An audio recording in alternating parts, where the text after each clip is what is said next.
What's up, everybody? Welcome to the Pick Six Podcast, CBS Sports NFL Podcast. I'm Brinson. I'm your host. Franchise tag deadline has come and gone. We're going to break it all down. And I mean, not only do you have like a it's not an emergency pod, but it's like a franchise tag recap pod with a little monocle emoji there. You'd love to see it. Sean Breech joining me, as well as Brady Quinn from Bullshit. Feels good to say it. All right. Can we kick off the show by me asking you guys both a question? Absolutely. If you could use the franchise tag, but you only get one on one person at CBS, who would it be? Look at Breech. Look at Breech. Wait. So, like, is the goal to? Can I tag myself? Well, I'm just kidding. Well, no, but I mean, like, what's the goal of the tag here? Is it to essentially you're saying like this is somebody we have to keep at CBS? Yes. And you can't tag yourself. Can't tag yourself. Or can we? No, not you, Billy. Billy's getting the. Billy's hitting free agency. He's out. He gone. Billy's getting a third round tender. So, if I had to use it, I mean, like, there's a couple ways you can go with this. One, you have to assume that like, okay, so like also what are the prices here? Like, because if I tag Pete Prisco at the running back cost, which is I think his relative worth, then that's probably what you would want to do. But I think I'm a pretty good butt kisser, so I'll go executive style. See, like we'll go like Eric K. Got to tag Eric K. EK? Okay, you want the EK? Breech, who you got? He's got as high as like Jeff Gerdula. Like I'm not. I was just gonna say, you might as well say Gertz there. Yeah, Gert. I'll tag Gert. You know what? Since Brady asked the question, I'm going to hit Brady with the tag. Oh, thanks, man. He's a key player you'd have on the roster. You have to have the NFL insight because that's a level that stooges like me and Brinson can't get to. That's for real. So it's talking with you. Also, all right. Let me ask you this: Brady Quinn, an actual quarterback. So that means you can't be like, well, you're getting the wide receiver tag, Brady. You got to get Brady the quarterback tag. No, he gets the kicker tag. You didn't let me finish. Are you going to go exclusive or non-exclusive franchise tag on Brady Quinn? Ooh. Breech? Non-exclusive. That way Fox can call me and I can, negotiate against him. See, can I use the non-exclusive tag on Pete Prisco just to put him through the misery of having to negotiate with any and all potential offers out there, right? Like, just put him out there, right? You can franchise tag, but you want the non-exclusive franchise tag to make Pete go through the mental gymnastics of dealing with all of that and potentially finding out what his market worth is, which could be really disappointing for Pete. Right. Like Bally Sports comes in and offers Pete like 3 years at like 35. Like something. They lowball him. And I match the offer and I just bring him right back. And I'm like, ha. He gets lowballed and he says, "Learn the game." Submarine the living crap out of Pete's salary. Just That's like right. That's right. Market, no one wants him. You're a loser. How rich would that be? It would be. It wouldn't. Not for Pete. Not very rich, I don't think. But yes, it would be hilarious. Does that segue us into our first topic, by the way? Sure does. Non-exclusive franchise tag. That's why I went. That was a pretty good quick thinking by me. Lamar Jackson given the non-exclusive franchise tag by the Ravens. A statement issued by Eric DeCosta stating basically we weren't able to come to a deal. They knocked out the. I think they. You could tell that the things basically wrapped up at a certain, like, it was clear nothing was going to happen. I mean, DeCosta in the statement said, having not yet reached a long-term deal with Lamar Jackson, we will use the franchise tag. There have been many instances across the league in Baltimore where the player has been designated with the tag and signed a long-term deal that same year. We will continue to negotiate in good faith with Lamar, and we're hopeful that we can strike a long-term deal that is fair to both Lamar and the Ravens. Our ultimate goal is to build a championship team with Lamar leading the way for many years to come. Oh, you motherfuckers. Okay. Yeah. So the question here becomes one. Actually, I guess the question is ultimately because we've already heard two teams reportedly. I think it was Joe Person for the Charlotte Observer. Oh, no, Joseph with the Athletic. The Charlotte Observer reported, and I didn't see it, I just heard that the Panthers would not be pursuing Lamar Jackson. And Diana Rossini of ESPN reported that the Falcons would not be pursuing Lamar Jackson. To me, those are the two most obvious landing spots, like potential places for Lamar to go. And I sort of wonder, Brady, I guess the question is, will anybody come at Lamar Jackson with an offer sheet, or is he going to get Prisco'd here? he very well could get Prisco'd here. I think that the tough thing is, and I do think it'd be wise if we had Breech kind of go through all the details of now what can happen over the course of the next few months. But my initial reaction to that is, I think there's one team. And I had said earlier, like I thought it was Atlanta until Diana Rossini and Peter Schrager and so many others out there put out the report that they're not interested, which is it's a bit shocking, honestly. I mean, he's a huge upgrade for them. Arthur Smith, you can make the case on the hot seat if they don't win this year. And Arthur Blank has deep pockets. And we've seen him pay quarterbacks in the past like Matt Ryan. Now, maybe he regrets that because they didn't really have success after that, standpoint, or as much success as they had hoped. So maybe he wants to stay away from paying a guy $230 million in a total guaranteed contract, which is what he's looking for. The only other team that I think there's like a track record and history of this is the Washington Commanders. Dan Snyder has been known to want to bring in top talented guys. It's been a long time, but the Deion Sanders, the Bruce Smiths, those sorts of signings back in the day, he's got the pockets to be able to do it. And I also wonder if it's not, and dare I say, a distraction technique. That maybe he would utilize too with everything else that's going on with the Washington Commanders. So I know someone just threw out the Raiders there. I don't know that that's the direction that they'll want to go. A, because I don't know that Mark Davis is liquid enough to be able to put $230 million total guarantee in escrow. But B, the system that Josh McDaniels runs, they're in a position to draft a quarterback. It seems like Jimmy Garoppolo and a draft pick are probably the more likely scenario in Las Vegas. So Breech, Brady mentioned this, and I think it is really important to touch on. With the non-exclusive franchise tag, things become really complicated in terms of what happens moving forward. Right. And look, like I've read the CBA a lot. Like I'm again a former notary, as everyone knows. Vast legal expertise.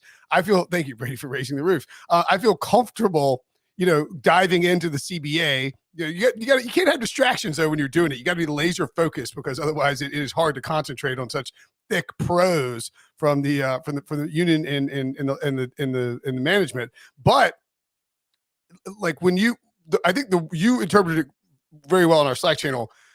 Any team can make him an offer sheet up until when? The date of the actual date to extend players off a normal franchise tag? Right. And the deadline usually is July 15th, but that's on a Saturday this year. So it's July 17th. So any team out there can throw a contract, throw an offer sheet at Lamar and try to sign him between now and July 17th. The Ravens can also negotiate that long-term deal between now and July 17th. If something doesn't get done by then he can only play for the Ravens, and he has till the Tuesday after week 10 to sign that franchise tag, which rarely ever comes up. We saw it with Le'Veon Bell in 2018. So that is the one situation. I don't think things will get that far. I was telling Brady about this too. Vincent Jackson did this as well. So did there's a lineman who did it. Who was it? There was a guard who did it the same year Vincent Jackson did. Was it for the Patriots? I'll look it up anyway. But like in the new CBA, you have not seen franchise tag players hold out for they just take the money and they come in and play. Le'Veon Bell being the only example of the new CBA. Well, and we all saw how that worked out for him, not well. So I'm guessing that Lamar, looking at that, is thinking, all right, well, we don't want to take it that far. And one thing I will say, I wasn't really thinking about the Commanders as a landing spot, but Brady mentioning them is really fascinating because, look, if you're Dan Snyder and you realize all the other owners hate you, what would be the biggest FU than handing out a fully guaranteed contract that the owners don't want to give out, then selling the team like a week later and saying, all right, peace out, have fun with that $270 million contract that I just gave Lamar Jackson, and I don't have to pay any of it because somebody else is buying the team. That's on Jeff Bezos now or whoever else is buying the team from me. So that would be pretty wild if Snyder went out like that. And the Falcons, like you guys said, seemed like the obvious spot.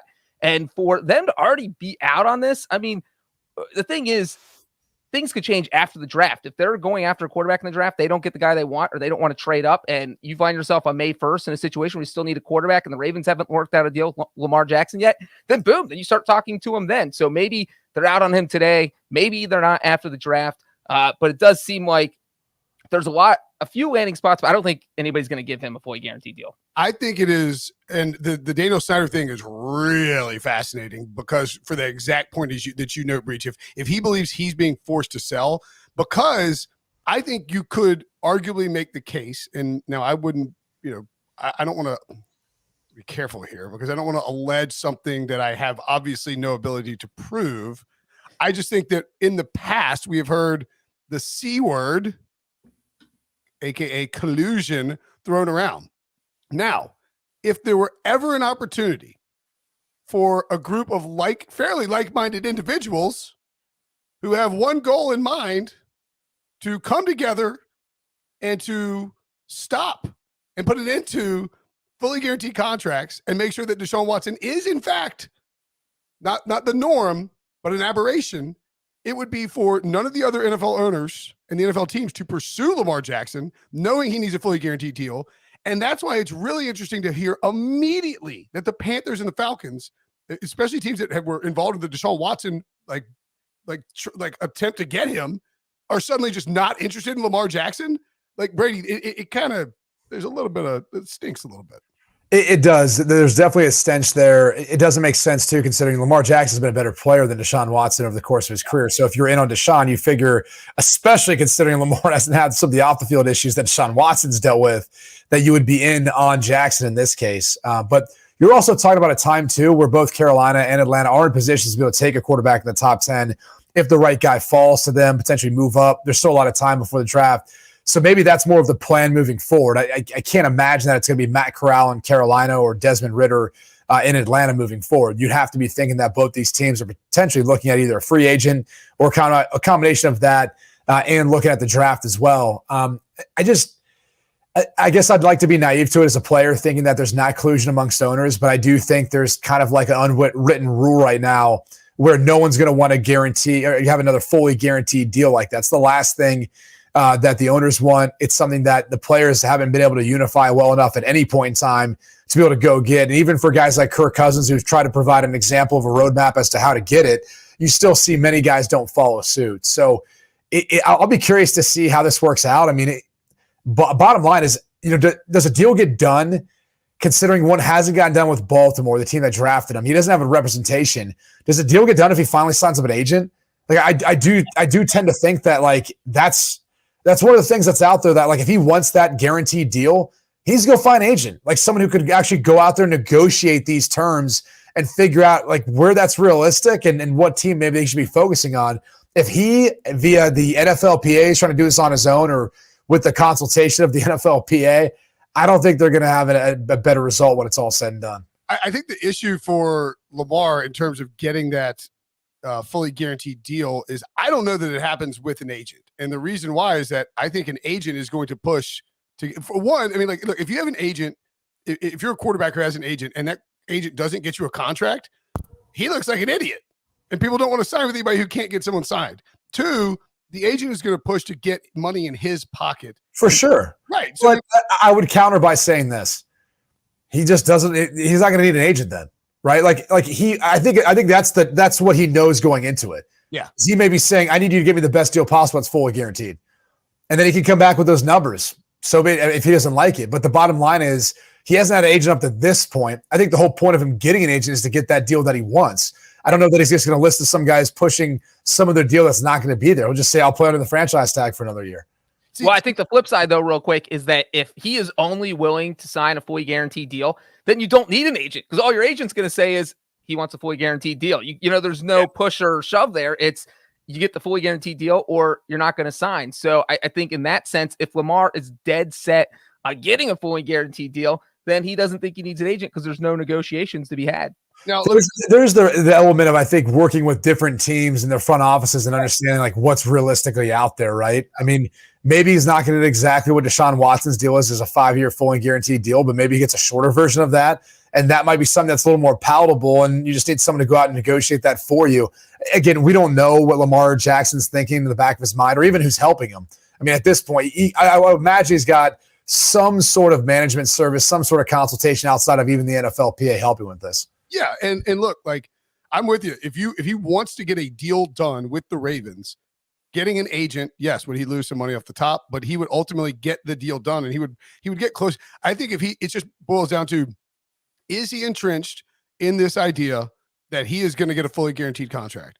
Now, the question then becomes if he's willing to play out 2 more years of the franchise tag, which is because the Ravens will tag him again next year because you can go up to 120%. You can do non-exclusive, and no one's going to give him an offer next year if they don't this year.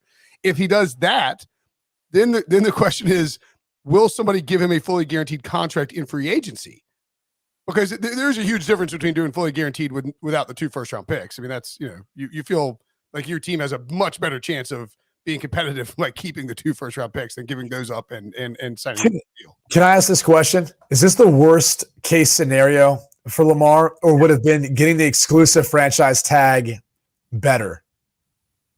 This is worse because this is basically the Ravens playing chicken, but them feeling like they have all the leverage. Like, oh, you wanted a fully guaranteed deal from us? Well, guess what? We're going to give you non-exclusive tag. You go try and get it from someone else. They're not going to give it to you because not only do they have to give you all that money, but they have to give you 2 first-round draft picks.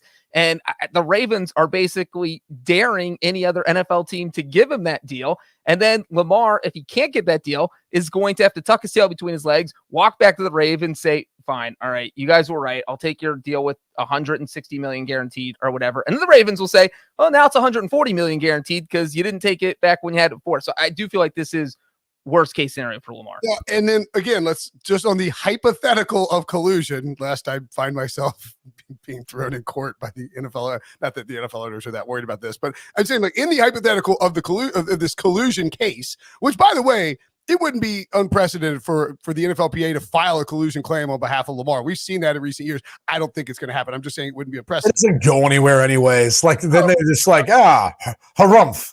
We look for collusion. Harumph.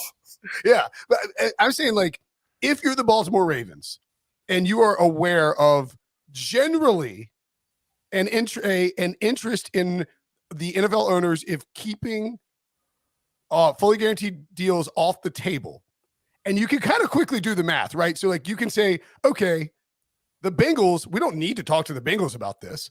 They don't want fully guaranteed contracts out there because they've got Joe Burrow coming up. We don't need to talk to the Chargers about this. They've got, Justin Herbert coming up. We don't need to talk to the Raiders. Mark Davis isn't even a billionaire. He's like half a billionaire. Oh my God. And but you can go through the list and find like there's a short number of teams that you need to basically say, we're not coming after Lamar. And all of a sudden it completely evaporates all of his leverage. It explains what the market is to him from the market's perspective.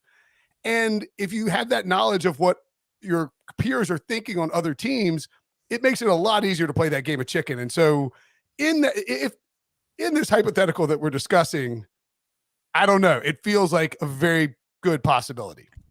Let's talk about timing though too, because I don't know that Breech got to talk about like every little detail of it, right? Yeah. Because he has basically up until now, and is it till July 17th or the 22nd, Breech, where teams can submit offer sheets to be able to potentially get his services, and the 2 first-round picks would go to Baltimore. Is that the time frame to get a long-term deal negotiated?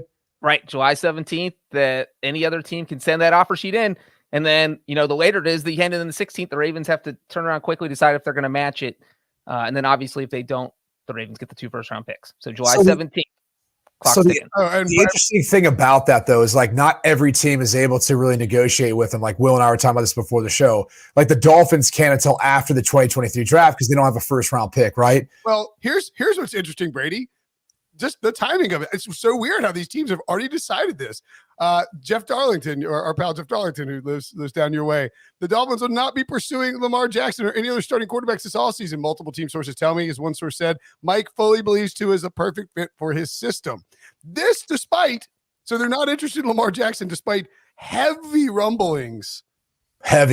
Of Tom Brady. It's like, if Tom Brady signs in Miami and the Dolphins came out with this, we're not pursuing Lamar, 5 minutes after Lamar gets the non-exclusive tag, you can kind of connect the dots there. Yeah. I'm really hoping, by the way, for a Tom Brady, Rob Gronkowski reunion in Miami.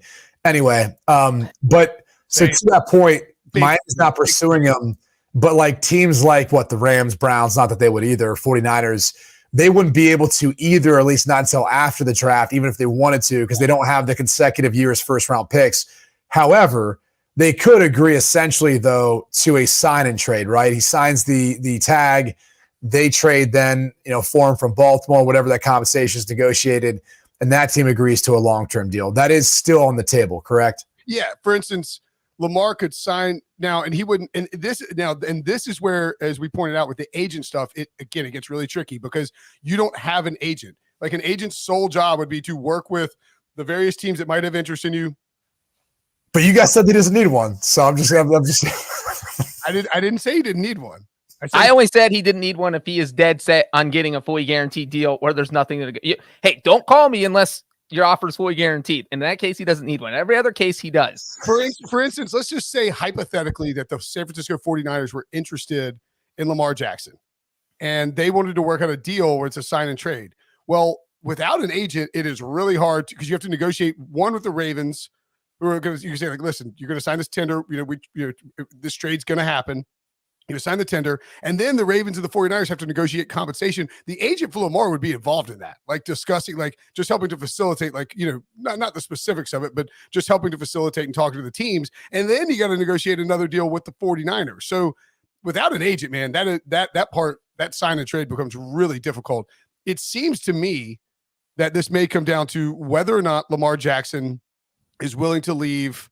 I guess it would be 10 weeks of prorated salary on the 10 weeks of like 32 something $million on the table and to sit out for the full season, or whether he will eventually just sign the tender, show up, play on the 32 million. Cause unless it's Washington coming in rogue, it doesn't look like anybody's going to, the quickness with which these teams like leak this information that they are not interested in the former MVP available for 2 first-round picks is startling. So that I think, I wonder how much of the behind the scenes too has kind of gotten around the league, and just from people that I know within the Baltimore Ravens organization is people have talked about him being kind of a handful. As great of a player as he is, there's some things that they obviously haven't appreciated in regards to how he's handled himself in a number of ways. So that may be something too that makes him a little less attractive, and especially as you're coming on a draft class now that you have 4 quarterbacks you could look at and say could be first-round talents. You have 2 that are probably better than any of the quarterbacks in this year's draft class and next year's, right, in Caleb Williams and Drake May.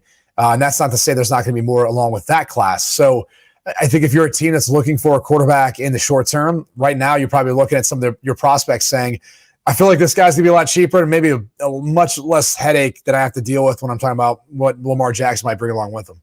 No doubt about it. All right, let's move on. And real quick, salary cap space is a huge issue. Yeah, because he wants, if you're talking about $50 million per year, fully guaranteed, there are only 2 teams that even have $50 million in cap space right now, the Falcons and the Bears. And of course, teams can make cap space, but then that's another thing that those teams have to worry about before they can go out and make an offer to Lamar. So, there are a lot of moving parts there to even give him an offer. Would you say the liquidity issue too, and just having enough cash to be able to pay him what he's looking for in order to make it work? That's another restraint. Like, I think we're actually getting to a point now when you look across the NFL with all these quarterbacks who have contracts are up, where that's going to become a huge issue moving forward as far as the haves and have-nots and how they're able to at least sign on their quarterbacks and build a roster that's able to win a Super Bowl. Yeah, and very quickly too. And I don't really believe this. I do think that there will be teams in the league who might think this. Like, all right, we're trading 2 first-round picks for Lamar Jackson, and we're signing to this massive extension. Do we then have to fit a system around him? Do you have to bring it? Like, most teams have already, everybody's already hired their coach or their offensive coordinator and brought in their coaching staffs. And like, for instance, the Panthers, I don't know the answer to this with Frank Reich, but it's entirely possible that Frank Reich, is like, hey, look, like talking to Tepper and talking to Scott Fitter, the GM, the owner, David Tepper, of course, and saying, Lamar is an incredible player. I don't know that for the cost from a contract and the cost from the draft pick perspective, especially holding number 9, that this is the right move, given our system. So like that part of that is reasonable with them as well. The Falcons one is weird because he would fit perfectly in what Arthur Smith wants to do, excuse me. Anyway, Lamar Jackson, big deal. Also a big deal, Danny Dimes.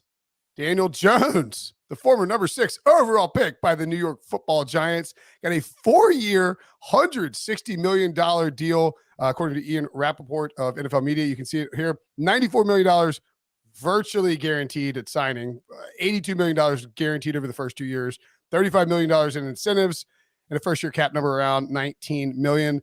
It is we'll see when the actual numbers come out. But if he's getting $82 million fully guaranteed over the first 2 years with some incentives built in, that means that worst case scenario, Daniel Jones just got 2 years and $41 million per year, which is a hell of a contract for a guy who didn't even have his 5th-year option picked up by the Giants, Brady. This one is it's not surprising. I know some folks in the front office for the Giants, and I talked to them after the season. They said, hey, look, he earned it. We're going to be happy to pay him whatever it ends up coming to. I really thought, though, this would go down to the end where they'd go to a non-exclusive franchise tag route, see what potential other offers would be out there, and then it would agree probably to match whatever offer was made.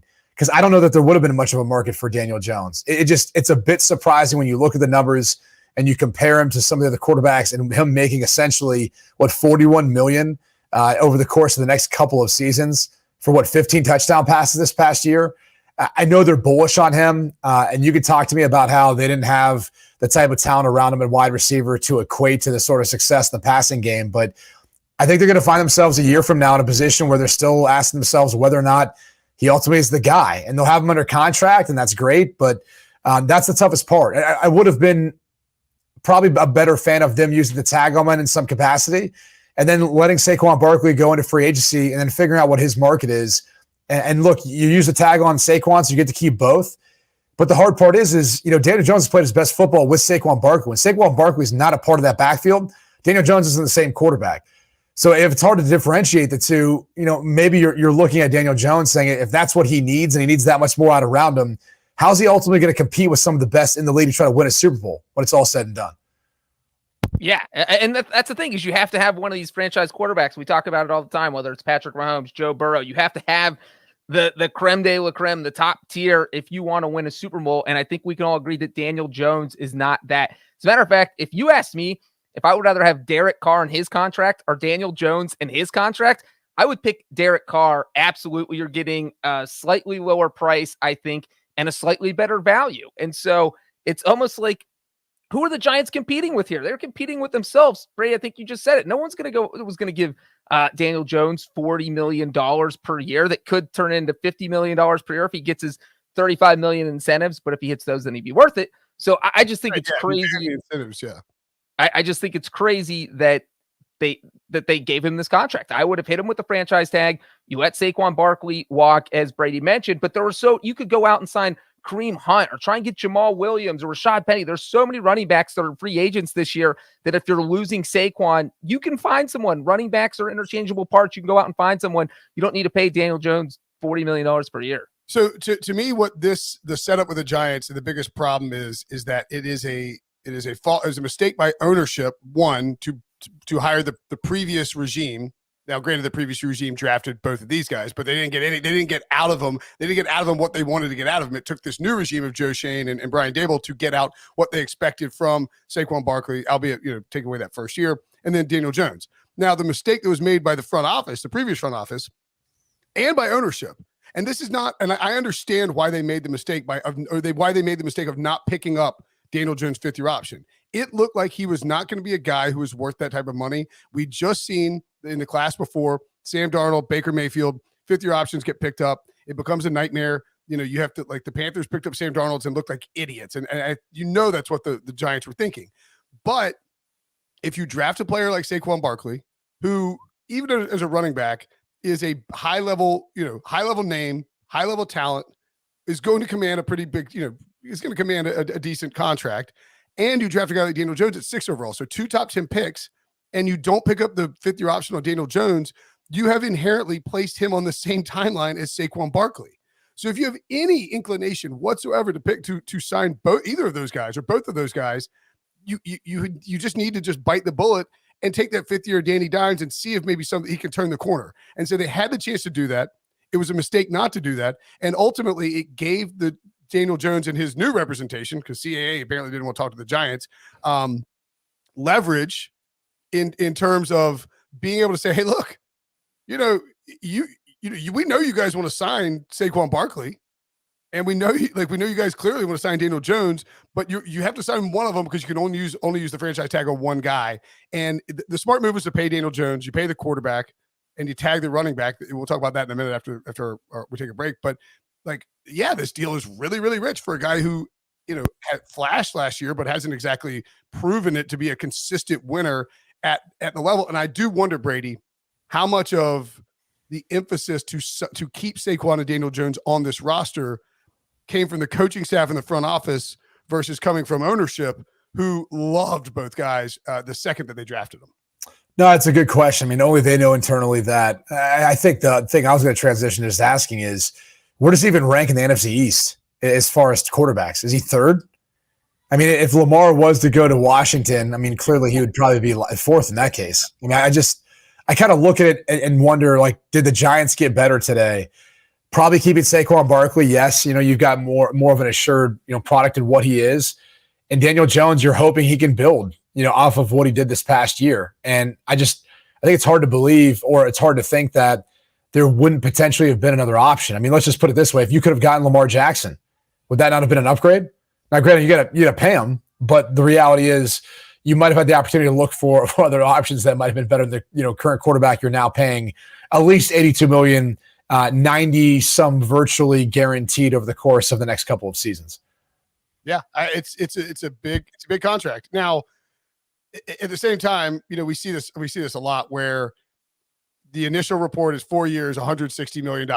It's a 2-year deal. It's a 2-year deal. It's exactly. It's 2 years. Yeah. Like if they want to, but if you thought that this might be a remote possibility, pick up the 5th-year option and then use the franchise tag, which you won't have to use it because you use it on you want to use it on Saquon because you used it the year before.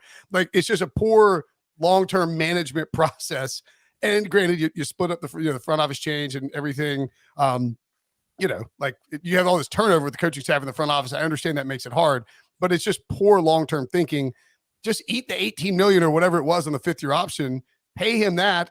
And, worst case is you get that extra year at a much lower cost to find out if he's the guy. Now you have 2 years at a higher price. So right. Yeah, it's just not a perfect management job by the Giants. I'm going to try and manage our time here because everybody's time is very valuable, especially yours, Brady. So we're going to take a break. And when we come back, we'll talk about all the running backs who got tagged and maybe a tight end too. Next.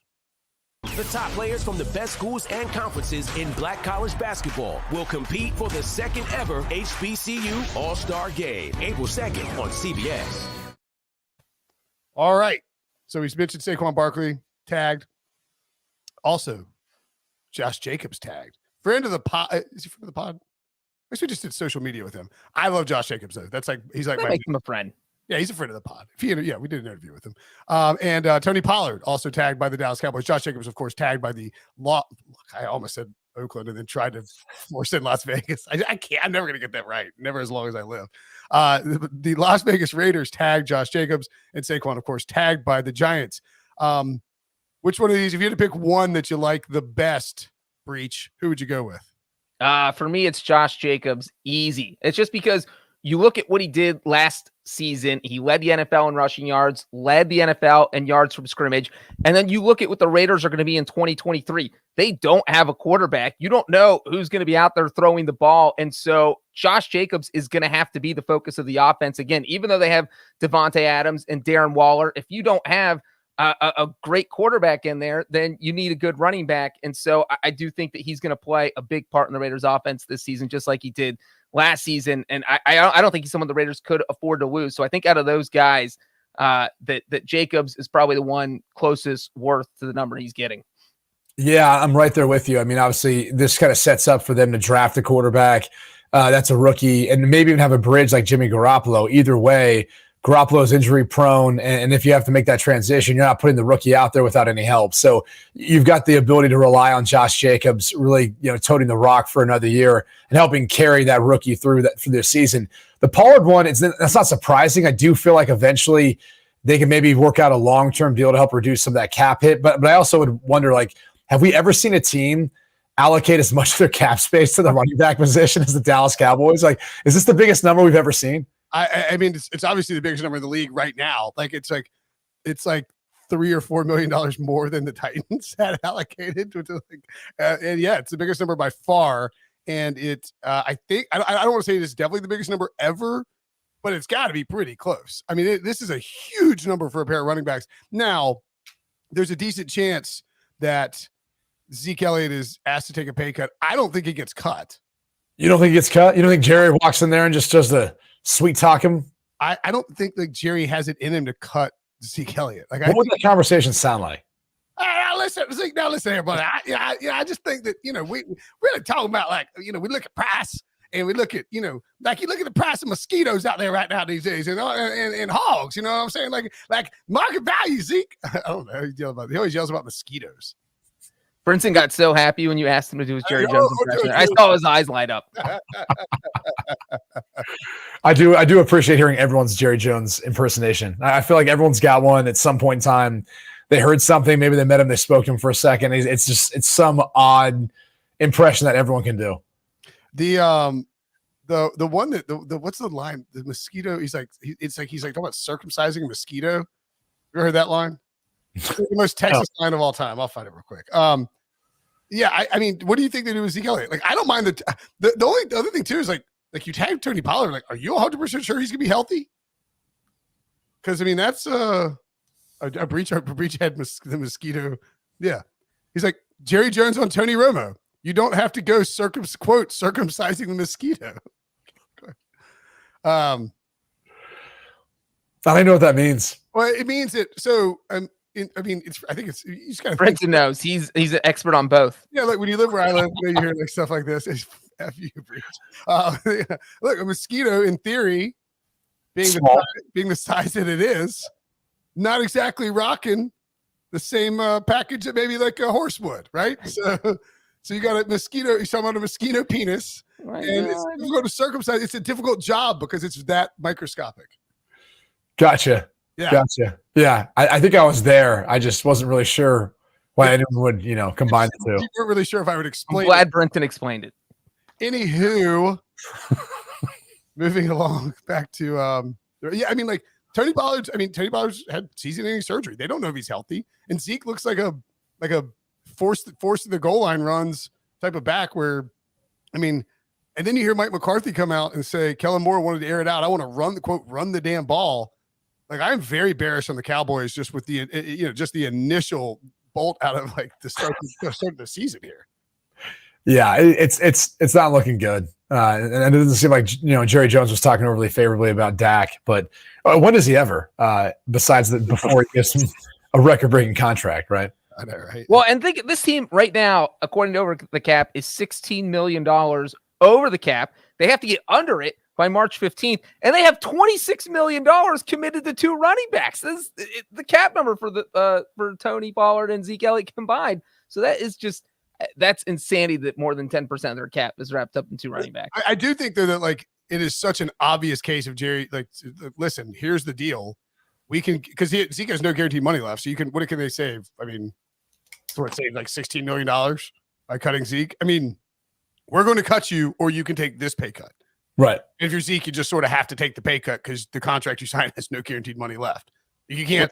It's $4.86 million, but if they do it post June 1st, then it's 10.9. But they're going to have to do it before June 1st because they got to get underneath the salary cap more than likely. Right. The Cowboys. What a tangled web we weave.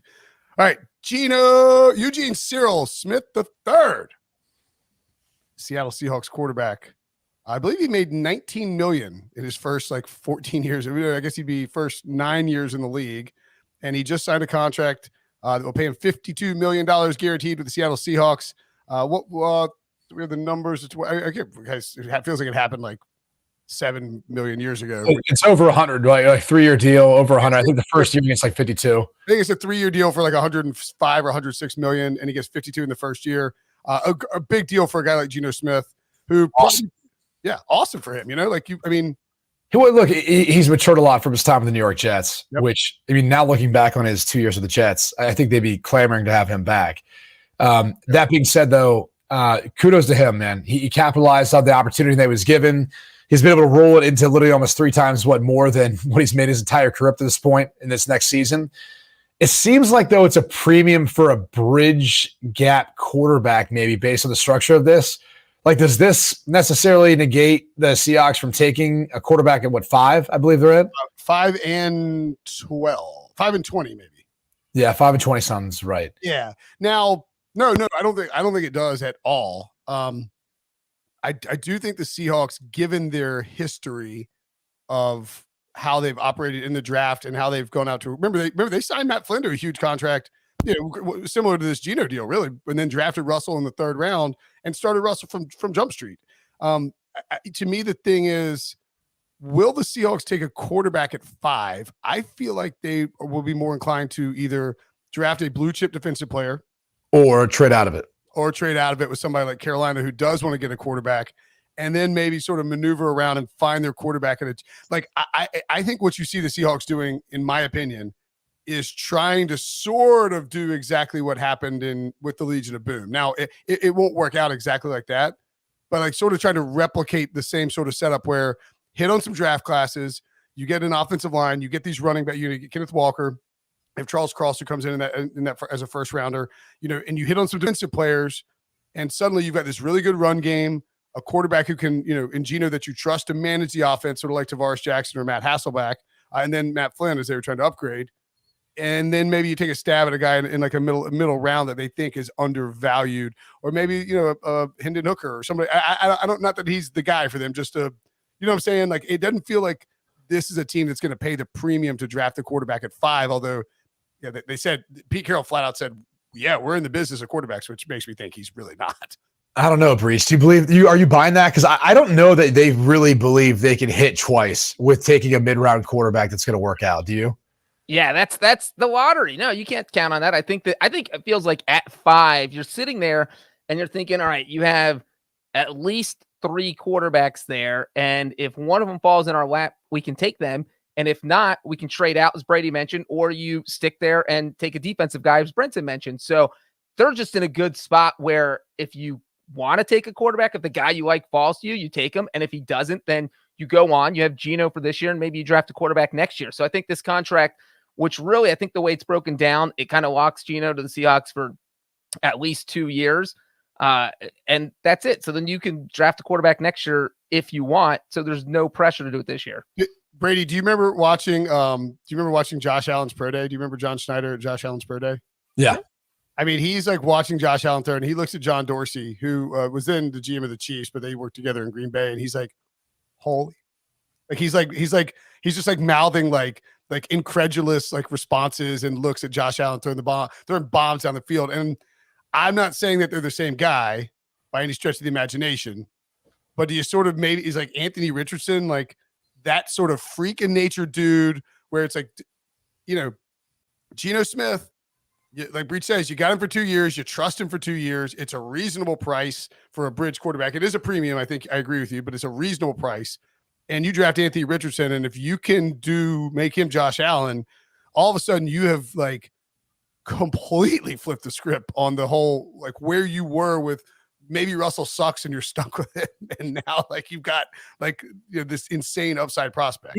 He's the prospect that I think, relates the most to what they look for, right? Like someone with big arm, athletic skills, but just extraordinary talent, right? And not necessarily like the CJ Stroud types who can come in right away, be a pocket passer, pick you apart, be the most accurate and all that. Like they want someone who can just do something extraordinary that no one else in the NFL can do. And Anthony Richardson has some of that ability, I think would be capable, especially with DK Metcalf and Tyler Lockett and being able to hand off to Kenneth Walker. Like they've got some pieces there. The offensive line played really well, which is ironic considering Russell leaves and now all of a sudden they make 2 draft picks that end up working out well finally. But no, like that's the player that I think it might be worth it for them to be able to double dip here. And they go with Geno and they go with Anthony Richardson, and they feel pretty confident about where they're at the quarterback spot for not only the short term, but obviously the long term as well. And I'd say too, Breech, I like the idea, like Geno got paid, did he max out what he maybe could have gotten on the open market? Who's to say? But he got like, just like Derek Carr, he signed that deal early before you're going to get this, like you're going to have to deal everybody now focusing on Aaron Rodgers, et cetera, et cetera. And like you're like, sometimes when you're comfortable somewhere and you feel like you had a great, you feel like you broke out in Seattle. It's almost like you'd prefer to stay there rather than like go see, like you've been in other places. So I think that makes a lot of sense for him to stay. Yeah, and that's why I thought the Daniel Jones contract might look something like this, because he might be a little thankful that, hey, look, I was not very good in the NFL for 3 years, and then Brian Dable shows up and I have a great season, and now I'm not going to ask for $40 million a year because that would be ridiculous based on my track record. Whereas Geno Smith does seem really thankful that, hey, these guys gave me a chance to start. I had a career year. I looked awesome. They're rewarding me with a pretty solid contract. Could I probably have held out for more? Probably, but I'm going to be happy with what I got. So, yeah, this is a great fit. I think the Seahawks and Geno probably both won with this deal, since Seahawks didn't have to overpay and Geno's got a starting job lined up next season. All right, there's a few guys we got to talk about who did not get tagged. Uh-oh. Plus, how did these tags and all these situations affect divisional betting odds? We'll tell you coming up next. To the ones who said we couldn't, that our dreams were too big. We have to think big, really change things. We carry fire in our hearts. So don't doubt us. And don't stand in our way. We are your leaders, your allies, your sisters. All voices belong. And we are phenomenal. Anything is possible. Women who move mountains. Explore the collection on Paramount Plus. So the franchise tag was not given out by every team. Some surprises. We saw with the Chiefs, worth noting that they released Frank Clark, who's, I think, their all-time leading all-time sack leader from the postseason, right? Like, I mean, he has to be. He's like all-time. He's like top 4 all-time or something like that. Yeah, and very instrumental in the Chiefs winning multiple Super Bowls. And they did not tag Orlando Brown, which frankly surprised me a ton. Their left tackle, they traded for him from Baltimore a few years ago. He's been fantastic. Was incredible in the Super Bowl against an Eagles pass rush that had the third most sacks of all time. It didn't sack Patrick Mahomes once. And Brown was playing on the tag, so it would have been expensive, potentially prohibited Brady. Did either of those moves surprise you, or does this seem like Casey sort of knowing what they got to do to take care of business? Yeah, it feels like they just feel like they've got Patrick Mahomes and Andy Reid, and they can figure out a way around a lot of issues that they have. And I believe is a Wiley, I think, is a free agent as well, the other tackle spot. So they got some work to do on the offensive line. That being said, though, I also think it might be like the Super Bowl effect, right? Where you've got the ability to lure those guys back. Hey, go out, see what your market worth is. We'll see if we can work out a long-term deal. If not, so be it. See ya, go find greener pastures. And we'll find someone either on the free agent market, or we'll find somebody who's going to be able to come here at maybe a little bit of a discount, just because if you're a part of the Kansas City Chiefs, you're going to probably win your division. You're going to go to the AFC Championship game at a minimum, and you have a chance to win a Super Bowl. So they're kind of now the New England Patriots in the sense of getting guys to come in now and take a discount or to be part of it. And I think you also have to recognize the fact that no one had more rookies than the Chiefs play this year. Yeah. So they're not afraid to draft those guys, play them, and be able to hit on a lot of those picks. Right, but it's one thing to have rookies in the secondary or young guys, but another thing on the offensive line. I mean, look, I don't know if you remember this. I'm not sure if you know this. You're on islands when you're out there playing cornerback at a time, especially when you get exposed at safety. I'd much rather put a rookie on an offensive line, especially some of the young guys they've had that have played well, where you've got some help and you can kind of scheme around it. There's nothing you can do when you want to play man-to-man and you got a bad matchup there, Breech. Well, I will just say real quick that I vividly remember Super Bowl 55 when the Chiefs had a horrible offensive line. And what happened in that game is that Patrick Mahomes got destroyed. And if you don't have enough time to get off your pass, it doesn't matter how good he aggravated the injury because he got hit so many times. You don't think a completely healthy Mahomes would not have still gotten beat up in that game? The Buccaneers win that game. Two things I'll say this is for the offensive line that they had in that game, the fact that they ran as many 5-man pass protections was absurd. So there was a little bit of a scheme issue there. Well, I don't know that they do that the second time around after experiencing that. And look, we could debate this all day long.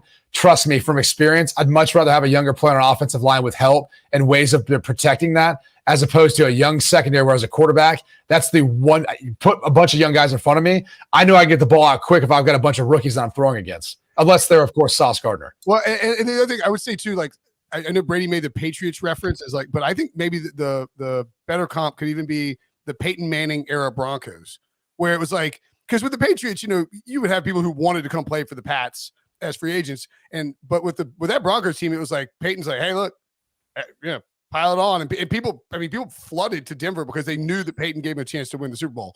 And with the Chiefs, Like you're there every year. I mean, they've been in the AFC Championship game every year Patrick Mahomes has started. So certainly you could play a little bit of chicken and use some of your leverage out there in the market. And real quick, one crazy thing is this means that there's going to be some big time left tackles out in the market, whether it's Orlando Brown, Donovan Smith. We don't see big time left tackles hit free agency too often. And you're talking about at least two in one offseason. And Brown's still very much, in his prime and clearly a high level player who should see a pretty robust market. The other team in the Super Bowl, the Philadelphia Eagles, did not franchise tag a single player. We thought they might hit Chauncey Gardner-Johnson or maybe even James Bradbury. They declined to do so, Brady. Surprised to see the Eagles staying away. Yeah, I thought they'd use it on someone, but again, they've got to kind of save up for the Jalen Hurts deal, right? They've got to sign him this offseason to an extension.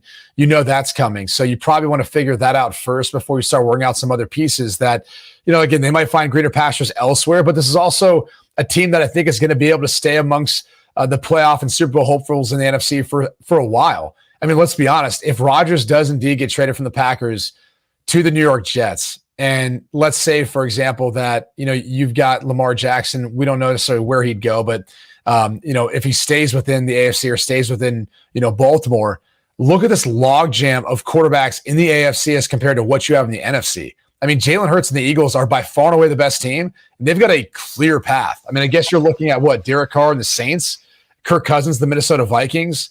I'm not even sure who the quarterback's going to be next season. I guess we're expecting Trey Lance for the 49ers until maybe Brock Purdy can come back healthy. I mean, you start looking at the landscape of what the NFC looks like.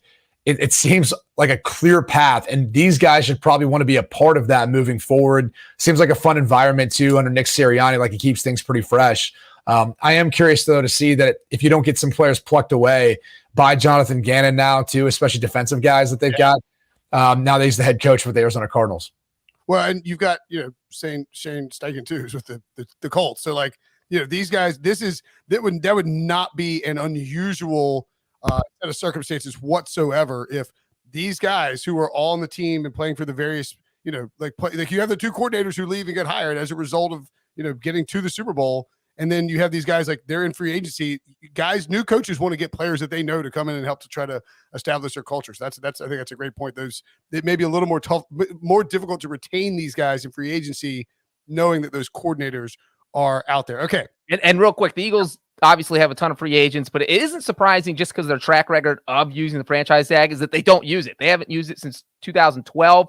I think the franchise tag has been in the collective bargaining agreement since 1994, and the Eagles have only used it 5 times total. So this is a team that shies away from the franchise tag. They don't like to use it unless it's absolutely necessary. So not a total surprise that they decided to sit this one out. In 2012, did they use it? Was that Andy Reid or was that Chip Kelly doing it? That was Andy Reid's final year. Oh, interesting. Who did they tag that year?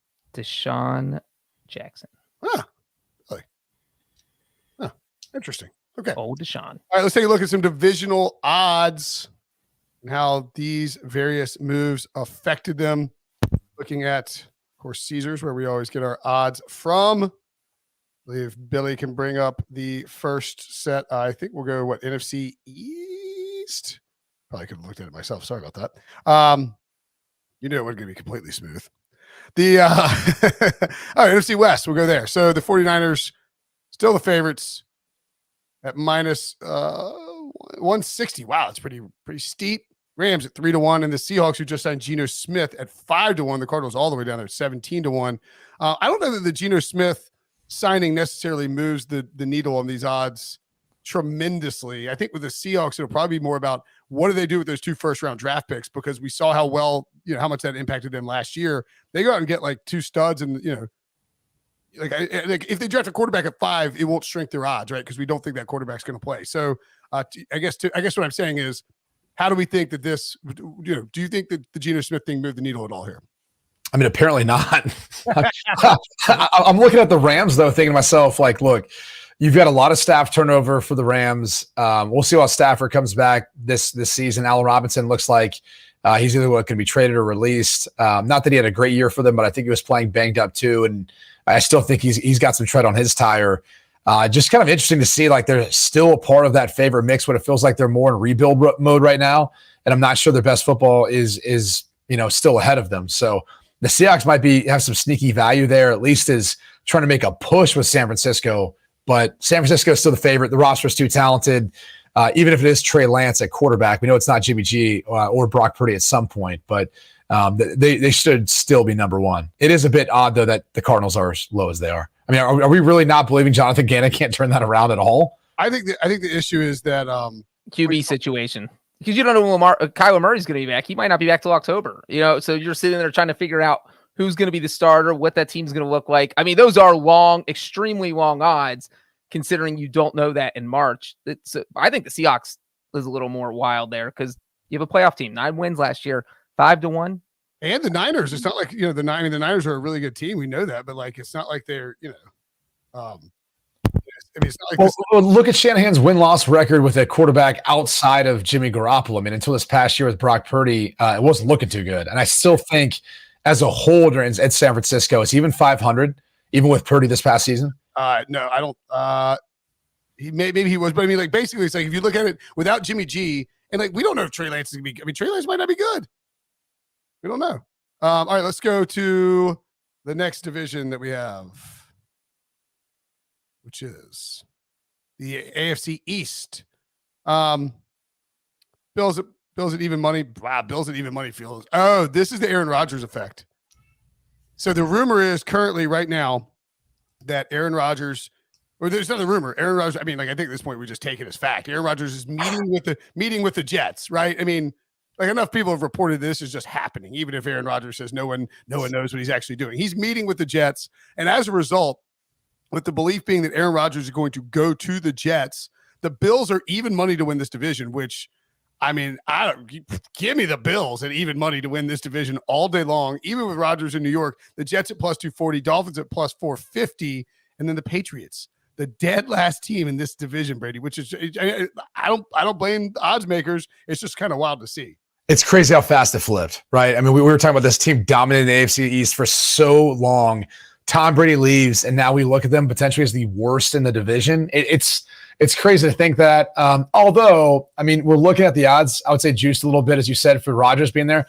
Could the Jets jet and just mess this whole thing up with Rodgers and find themselves in just a terrible position?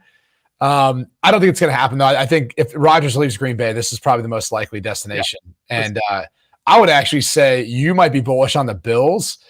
I would go ahead and take those odds now on the Jets with Rodgers. Oh, really? You would? So yeah, if the trade happens, this probably becomes like +1. The Bills probably go to like +120, and the Jets go to like +150. Maybe, I don't even. It doesn't even feel like those odds are necessarily juiced for Rodgers. It just feels like it's juiced in the sense that the odds makers are assuming the Jets are going to have any upgrade at quarterback. Because look, they won 7 games. They went 7-10 with Zach Wilson, which is a miracle if you think about it. And so if you upgrade at all, you're looking at maybe getting to 8 or 9 wins, make it Aaron Rodgers 10, 11, 12. So who knows? So yeah, I feel like the Jets. I would just say that to me, this feels a lot like the AFC West last year, where if the Dolphins, people were talking themselves in the Dolphins because they want to get involved with that, especially if Tom Brady were to come back and do that. But apparently he's got a cat, can't play football. Yeah. Kitten. That's true. And like in other words, like the Bills are the best team in that division, are probably going to win it. But I know what you're saying there, Brady. All right, what's up next? AFC North. Ooh, AFC North, very interesting. The Bengals, the Bengals at +130, the Ravens at +240, Browns at just around 4-1, and the Steelers at 5.5-1. I mean, again, it's difficult to win a division in multiple years in a row, but with the Lamar Jackson stuff happening, I don't know if that's properly adjusted for what. I would short Baltimore if I could do that. Is that possible? No, but I'm with you. I would short. Did you bet on them not to win the division? Yeah. Yes. I mean, I think Cincinnati's a great look here at +130. I mean, just yeah, plus odds right now, especially considering I mean, look, Deshaun did not look good last year for the Cleveland Browns. We'll see how they improve this offseason. Obviously, revamped defense too with a new DC. I guess they're not expecting Kenny Pickett to take a big step, in his second year starting. Matt Canada is still there as the offensive coordinator. I know a lot of Steelers fans are not happy about that. So this one's like easiest to handicap to me. Like I think it's the Bengals all day, and take it now before it gets any better. And the idea that, look, we talked about at the beginning of the pod, Lamar probably not going anywhere because of what we've heard. But if he were to get, like, if the Commanders were to go rogue, Dan Snyder goes rogue, and Lamar's out of this division, the Bengals are minus 150. I think jump on the Bengals now if you want to take that division. All right. Real quick on that, though, is right, that the Bengals have never won the AFC North 3 years in a row. So they're 2 consecutive. And it really comes down to how you feel about Deshaun Watson, because if you like him, obviously looked absolutely horrible in 6 games last year, then the Browns feel like maybe a sneaky good bet. And also the Bengals have struggled against divisional opponents. They are 7-5 over the past 2 seasons when they won the division. So they still struggle against those teams. Okay. What else do we need? Do we look at a few more? Scroll down, just who's next. The Carolina. Oh, yeah, here we go. So the NFC South, the Derek Carr news moved the Saints to plus 135. The Panthers at plus 270. Is something wrong? Should these be minus odds for the Saints? I mean, yeah. Am I missing something here? Like, he's by far and away the best quarterback. I think Michael Thomas who maybe was a cap casualty, now it looks like he might be a part of the roster moving forward this year with the restructure, and he's happy. So maybe that's going to work out with Chris Olave and Kamara. When healthy, their offensive line's one of the better in the NFL, and they still got a good defense. I mean, they seem like by far and away, I wouldn't say it's a cakewalk, it's the NFL, but for a division where you had an 8-9 winner go to the playoffs last year, I would think that the Saints and Derek Carr should be able to run away with this one. Especially when we've just heard, and this may be one of those situations too, where the odds makers in this particular case, especially with like it's conference tourney week, they're moving the odds around on like signings, but it's not free agency. So they all want to have these up. So they may not be aggressively adjusting these enough. Like I would guess that these odds are not adjusted to the news that the Panthers and the Falcons are not going to pursue Lamar Jackson. Like if we believe those reports, all of a sudden you now have 3 teams with total question marks at the quarterback position who aren't going to trade for Aaron Rodgers because of the NFC and who aren't going to go get Lamar Jackson if you believe them, which means that the Saints are definitely going to have the best overall roster. It probably should be, like you say, Brady, minus 125 or so. Clearly the Falcons, the Panthers at plus 270 is just weird to me. All right. AFC South. Does it even matter? That's too low for the Jaguars. We can revisit AFC South. I mean, it's nothing today, nothing during the tag period outside. If Derrick Henry, though, is moved this offseason. Yes. If Derrick Henry Tennessee. Yeah, you would short Tennessee. Yes. Yeah, if you could. The NFC South, however, look at that. You tag Tony Pollard, you go down to plus 180. The Giants don't appear to have the Saquon Barkley and Daniel Jones news doesn't appear to have didn't do anything. Didn't do anything. All right. I mean, if you lose Daniel Jones, maybe the Giants are closer to 10-1. Is it worth a 10-1 stab on Washington if they went out and got Lamar? I mean, you would be betting the 10-1, hoping that hoping that they find a way of getting him. I mean, Breech. I don't know. I mean, again, that's a team that won 8 games with not very good quarterback play. So if you just get a slight upgrade, maybe they can. I feel like that number's at least sprinkling, as Brinson loves to say. Sprinkle. Yeah, I mean, the idea of it, like, with what we've heard of all these teams in Lamar, it's like, all right, I think it's probably likely that he's going to stay in Baltimore, but probably lower than 10-1. Let's say it's not Lamar. Let's say it's Jimmy G. Like, are you then looking at going, okay, like I could see them winning 9 games. They would probably come down to like 8-1 or something like that. It's just like the total uncertainty of quarterback makes it really, really difficult. Okay. AFC West. The Chiefs are still too cheap. Chiefs should be minus 200 every year to win this division. Russell Wilson. I mean, I don't hate Sean Payton and Russell Wilson at all, obviously, but Chiefs at minus 150, Chargers plus 340, Broncos 4.5-1, and the Raiders 12-1. I mean, they throw a Hail Mary and get Aaron Rodgers. Obviously, that's the only way these odds improve. Outside of that, I mean, obviously, the Josh Jacobs franchise tag doesn't really do much. No, and like this number of Breach, I think, reflects the idea that we've heard a lot of speculation that Rodgers and the Raiders is just not going to be a thing. Yeah, and it is a little surprising to see the Broncos. Again, that's the mystery, Sean Payton, Russell Wilson. But like Brady said, tag means nothing for the Raiders. You don't know who their quarterback's going to be. I don't think you can bet on them. Do we have any division? I can't keep track. All right, NFC North. One more, last one. Ooh, Lions are the favorite? Yeah, the Lions are the favorite at plus 140. The Vikings at plus 275. Packers plus 320, and the Bears at 5-1 for the Bears. That seems insanely cheap. It should be like 10-1. Like 12. Be higher. Yeah, I mean 5 to. I mean, I have no interest in the Bears at 5-1. If they were like 10-1, I wouldn't be opposed to it. The Vikings to me stands out as pretty obvious. And like, what if Aaron Rodgers isn't traded? Now the reports are that there was a rumor that the Packers are hoping he comes back and is like, I don't want to play anymore, or I don't want to play here anymore. And they're like, cool, we'll trade you. But I mean, if Aaron Rodgers comes back to the Packers, they're a lot closer. They're probably the favorites. Is this line baked in for Rodgers being the starter next year? I think Jordan Love, because if it's Jordan Love, it's way too high. It should be like I would think they should be like 5-1.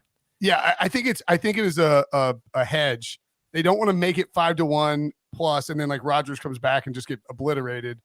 But you don't want to make it, because if you move it down to like, where the Rodgers numbers should be, which would be like plus 120. And everyone will bet the other teams, hoping Rodgers doesn't play. Yeah, exactly. So, because I think they got burned on the Packers last year too, by the Packers stinking. I know I got burned on the Packers last year. Dumb Packers. Okay, that's it. That's all the divisions. Good stuff.